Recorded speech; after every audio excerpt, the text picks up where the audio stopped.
tidak merubah daripada aturan-aturan sholat yang ada. Kata siapa?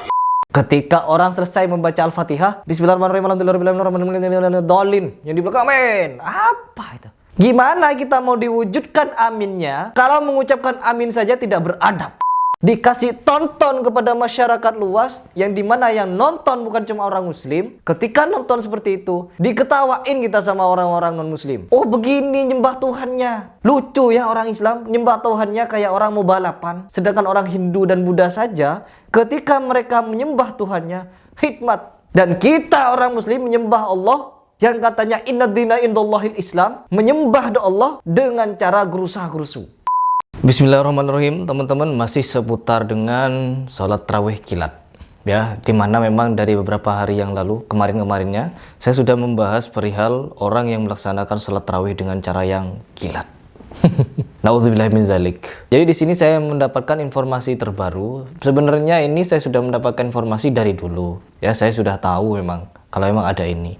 Tetapi setiap tahun mereka tetap melakukan atau melanjutkan tradisi yang tidak beradab ini di dalam melakukan ibadah sholat. Kenapa saya mengatakan tidak beradab? Dimana kita sebagai seorang manusia ya, bertemu dengan sesama manusia, kita tidak mungkin ngomong kepada sesama manusia itu dengan cara yang cepat, dengan cara nge-rap seperti Eminem. Bismillahirrahmanirrahim. Alhamdulillahirrahmanirrahim. Maliki yaumiddin. Iyyaka na'budu wa iyyaka nasta'in. Ihdinas siratal mustaqim. Siratal ladzina an'amta 'alaihim ghairil maghdubi 'alaihim waladdallin. Amin. Bismillahirrahmanirrahim. Allahumma takasuru hatta zurtul maqabir kala safatal unas makala safatal kala ta'ala ni'mal yakin ta'ala jahim subhanahu wa ta'ala yakin subhanahu wa ta'ala yawma idzin anin na'im. Allahu akbar. Sami Allahu liman hamidah. Wa mahdina fiman hadait wa afina fiman afait wa tawallana fiman tawallait wa barik fiman atait wa qina bi rahmatika syarra ma qadait.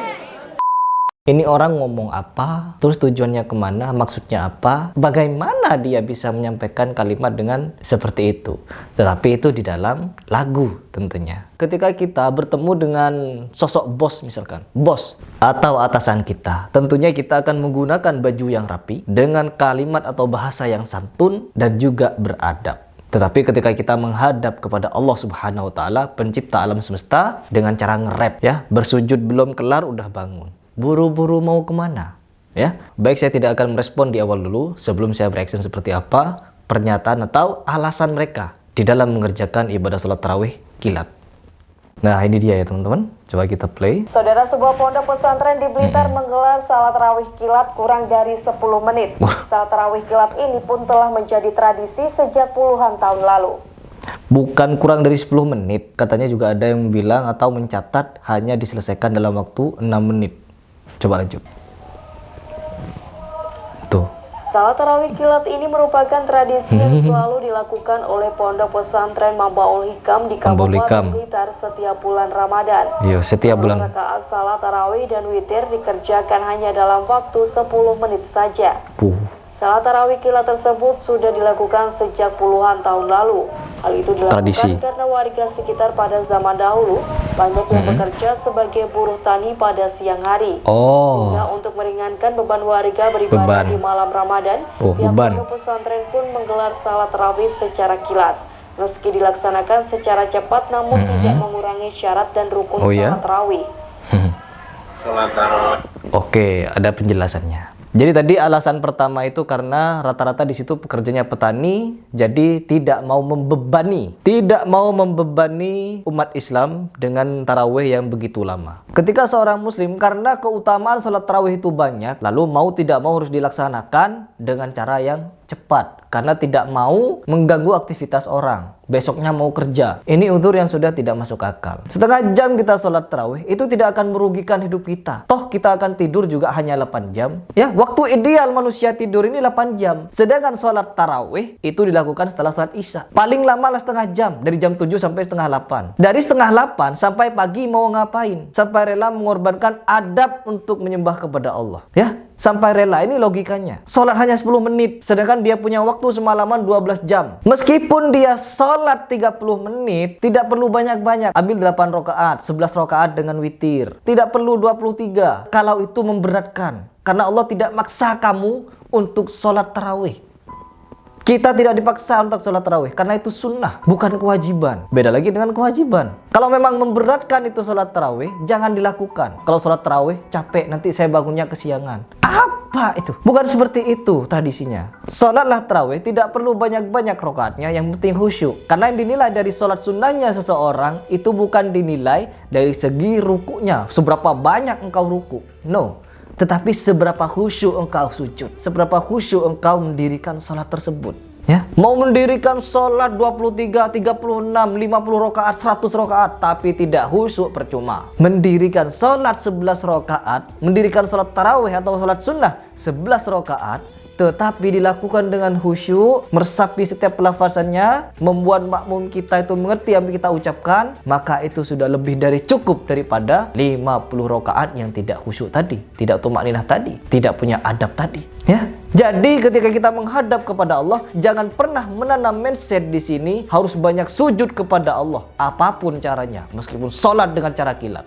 No, kita menghadap Allah dengan cara khusyuk, utamakan khusyuk. Inilah kenapa MUI dan para tokoh ulama tidak membenarkan sholat yang dilakukan dengan cara terburu-buru atau ngebut, kilat. Tidak ada yang namanya sholat kilat, nggak ada di dalam Islam. Jadi kalau ada orang yang mentradisikan sholat kilat, ketahuilah bahwa itu sejatinya harus ditinggal, dan kita harus belajar kepada hadis Rasulullah bagaimana mendirikan sholat, dan juga mengikuti perintah Allah. Ketika kita melafazkan Al-Quran, maka harus dilafazkan dengan tartil atau berlahan-lahan, bukan bergerusa-gerusu, apapun kondisinya. Saya dulu di kampung 25-30 menit sholat tarawih itu saya anggap cepat, dan ini 10 menit. Jadi Allahu Akbar, Allahu Akbar, Allahu Akbar, Allah terus kayak gitu. Jadi bagaimana cara pelafazan doanya, bagaimana sholat itu bisa diterima oleh Allah Subhanahu wa taala, tetapi tidak melakukannya dengan khidmat atau tidak melakukan dengan tumakninah, dan tidak meresapi apa yang diucapkan. Kalimah yang keluar dari lisannya dia tidak meresapinya. Bismillahirrahmanirrahim. Gimana cara meresapi dari ucapan itu, dari pelafazan itu? Karena setiap kita melakukan pelafazan sholat, itu harus kita mengerti setiap perbait kalimatnya, perbait lafaznya. Karena apabila tidak, bagaimana kita mungkin bisa khusyuk? Itu yang pertama. Terus yang kedua, gerakan. Gerakan itu harus tumakninah, kata Rasulullah. Ada salah satu hadis di mana menjelaskan ada seorang sahabat yang sholat di masjid, yang dimana di situ juga ada Rasulullah, dan Rasulullah melihat bagaimana sahabat itu sholat, dan apa yang dia lakukan, sholatnya seperti ini, gerusa-gerusu. Setelah sahabat ini selesai dalam sholatnya, lalu dia keluar menyapa Rasulullah. Ingat, sahabat ini adalah orang Arab, yang dimana secara langsung dia mengerti dengan apa yang dilafazkan, yang diucapkan, tetapi dia melafazkannya dengan cara yang tidak benar. Tidak benar. Bagaimana mungkin dia dalam waktu yang singkat melakukan sholat, setelah itu dia tutup sholat itu dengan salam dan nyamperin Rasulullah seraya mengucapkan salam kepada Rasul. Lalu Rasul menjawab salamnya. Tetapi apa yang dilanjutkan oleh Rasulullah? Ulangilah sholatmu. Jadi Rasul menyuruh sahabat ini untuk mengulangi sholat. Karena apa? Tidak tumakninah, ngebut. Awalnya Rasul menganggap orang itu terburu-buru dalam mendirikan sholat karena ada uzur, ya. Tetapi Rasul malah menyuruh sahabat itu untuk sholat kembali. Alasannya apa? Tidak tumakninah, dan bukan seperti itu adabnya menyembah Allah. Akhirnya sahabat itu mengulangi sholatnya, tetapi sholatnya tetap cepat sholatnya. Sehingga ketika dia selesai sholat, menghadap Rasul lagi, Rasul menyuruh dia untuk mengulangi sholatnya lagi. Sampai 3 kali tetap itu sahabat melakukan sholat dengan cara yang cepat. Lalu apa yang disampaikan Rasulullah? Sungguh engkau benar-benar belum mendirikan sholat, kata Rasulullah. Lalu si fulan ini atau sahabat ini menjawab kepada Rasul, ya Rasulullah, sesungguhnya aku belum tahu cara mendirikan sholat dengan cara yang baik dan benar. Maka ajarilah aku. Loh, seorang sahabat mendirikan sholat tanpa tahu cara yang baik dan benar dulu, tapi dia melaksanakan sholat. Inilah kenapa bisa disimpulkan bahwa sholatnya orang bodoh itu tidak lebih baik daripada tidurnya orang alim ulama. Jadi bisa diambil kesimpulannya dari kalimat ini. Baik, kita lanjut. Rasulullah ketika menyampaikan kepada sahabat tersebut bahwa apa yang telah dia lakukan, sholat itu, ibadah itu belum sama sekali ia dirikan. Kenapa? Sungguh engkau belum mendirikan sholat. Artinya apa? Tidak sah sholatnya, karena gerusa-gerusu tadi. Baru setelah itu ketika sahabat ini minta diajari kepada Rasulullah bagaimana sholat yang baik dan benar, Rasulullah langsung menyampaikan, takbiratul ihramlah engkau, dan bacalah Al-Quran dengan tartil, berlahan. Lalu rukulah, iktidallah, sujudlah, tahiyatlah. Tetapi di setiap gerakan itu harus tumakninah. Nah, Dan tumak ninah itu bisa didapatkan ketika bacaannya santun. Allahu Akbar. Bacalah Al-Fatihah, bacalah surat-surat pendek dengan tartil, berlahan. Habis itu ruku, subhana rabbiyal azimi wa bihamdi. Jadi dibaca bukan subhana rabbiyal azimi wa bihamdi. No. Apa maksudnya? Coba bayangkan ketika engkau menghadap suatu raja lalu berbicara dengan raja itu dengan cara yang tidak beradab. Maka apa? Tidak akan senang raja itu. Dan raja dari segala raja adalah Allah Subhanahu wa taala. Dan bayangkan seorang manusia ruku kepada Allah dengan mengucapkan subhana rabbiyal a'la wa bihamdi. Bayangkan. Tetapi bayangkan apabila seorang muslim, seorang mukmin, dia ruku kepada Allah dengan pelafasan yang tartil atau perlahan-lahan, subhana rabbiyal a'la wa bihamdi. Diresapi itu makna masuk ke dalam hati, maka khusyuk salatnya. Tetapi apabila subhana rabbiyal a'la wa bihamdi, Allah subhana rabbiyal azim wa bihamdi, sami Allahu liman hamidah, bagaimana cara meresapi setiap bait lafaznya? Ini kenapa Rasulullah meminta sahabat tersebut untuk mengulangi sholatnya, karena sholatnya jauh dari kalimat khusyuk, tidak tumakninah sholatnya. Jadi apapun alasannya, sahabat itu meskipun Rasulullah berprasangka apakah orang itu terburu-buru sholat karena ada uzur, meskipun Rasul punya prasangka seperti itu, yang Rasul sampaikan kepada sahabat adalah ulangi sholatmu. Jadi tidak ada kebaikan atau tidak disahkan orang sholat dengan cara seperti itu. Percuma sujud apabila tidak sah. Oke, coba kita lanjut. Kira-kira penjelasannya apa dari pengurus ini? Katanya ini pengurusnya. Coba kita lanjut dengarkan ya. Sholat tarawih di sini. Pengasuh. Ini sudah dimulai sejak mbah saya. Mbah, oh tradisi. Model-model seperti ini, tarawih yang tidak mengulangi dan juga tidak merubah daripada aturan-aturan sholat yang ada. Kata siapa? Dan sholat tarawih seperti ini sudah dilakukan sejak tahun 1900. Karena dinilai itu sudah dilakukan dari zaman dulu, ya, dari kakeknya, sehingga itu ditradisikan sampai sekarang. Ditradisikan.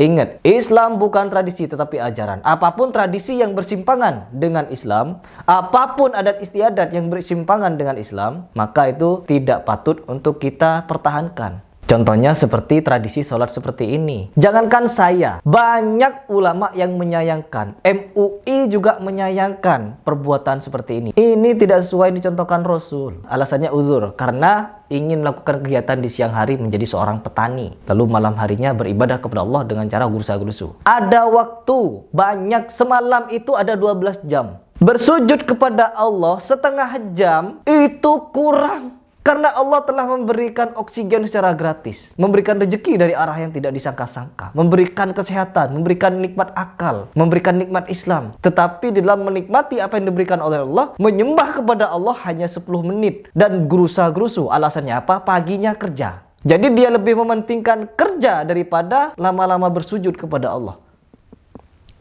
Ya, kerja 12 jam, kerja seharian, dan sholat tarawih sunnah ini ya.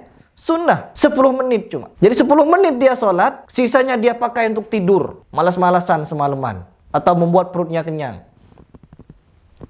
Ini logika simpelnya agar kita berpikir bersama-sama. Baik, coba kita selesaikan ya. Selesaikan kita reaction. Sekian banyak warga dari Kediri dan Blitar yang berdatangan ke Ponpes Mambaung Hikam untuk mengikuti salat tarawih kilat. Ya, salat tarawih kilat. Yang pertama karena efisien waktu. Pasarnya juga sering rame. Pasar. Baru pertama kali. Ya apa tiap bulan Ramadan pasti kesini. Sementara itu rata-rata dalam sekali salat tarawih di Pondok Pesantren Mambaung Hikam ini diikuti oleh 1.500 jamaah. Tim Liputan Kompas TV Blitar, Jawa cukup. Timur. Jadi itu alasannya ya. Ada yang mau ke pasar, ada yang mau ini, ada yang mau itu, ada yang mau ini, ada yang mau itu. Jadi seolah-olah waktunya harus efisien. Ketika orang selesai membaca Al-Fatihah, Bismillahirrahmanirrahim, dolin, yang di belakang amin. Apa itu? Gimana kita mau diwujudkan aminnya kalau mengucapkan amin saja tidak beradab? Bahkan ada yang lebih lucu lagi, orang sholat dengan cara setelah takbiratul ihram, dia membaca Bismillahirrahmanirrahim, diem, dolin. Bismillahirrahmanirrahim, Yasin. Bagaimana adabnya? Dan itu dibuat video, dibuat tontonan, dikasih tonton kepada masyarakat luas, yang dimana yang nonton bukan cuma orang muslim. Ketika nonton seperti itu, diketawain kita sama orang-orang non-muslim. Oh begini nyembah Tuhannya. Lucu ya orang Islam, nyembah Tuhannya kayak orang mau balapan. Sedangkan orang Hindu dan Buddha saja, ketika mereka menyembah Tuhannya, hikmat. Dan kita orang muslim menyembah Allah, yang katanya inna dina indallahil Islam, menyembah Allah dengan cara gerusa-gerusu. Mereka sudah tahu bahwa inna dina indallahil Islam, tetapi mereka mendirikan sholat dengan cara yang tidak beradab. Masa kalah sama saudara-saudara kita yang beragama Hindu dan Buddha? Mereka saja menyembah Tuhannya dengan khidmat, dengan khusyuk. Kita ya, jadi di sini semoga video ini bisa tersebar kemana-mana agar orang-orang yang mendengarkan bisa mendapatkan poin dari pembahasan ini, yaitu bagaimana cara kita mendirikan sholat yang baik dan benar, yang dicontohkan Rasul, yang disuruh oleh Rasul. Ya, apapun uzurnya, bukan berarti kita sholat harus ngebut seperti kilat flash. No, harus tumak nina, harus dibaca. Ketika kita mendengar bacaan itu, apalagi makmum kita mendengar pelafasan surat-surat, bacaan Al-Quran, mereka bisa mengerti apa yang kita baca dan mengaminkan seperti surat Al-Fatihah, di mana di surat itu berisi puji-pujian, rasa syukur, keagungan Allah, serta berdoa kepada Allah untuk ditunjukkan kepada jalan yang lurus. Lalu ketika sampai kepada kalimat ihdinas siratal mustaqim, siratal ladzina an'amta alaihim ghairil maghdubi alaihim waladdallin. Ya, ini adalah ucapan doa. Dan makmum menjawab di belakang, amin, amin, amin.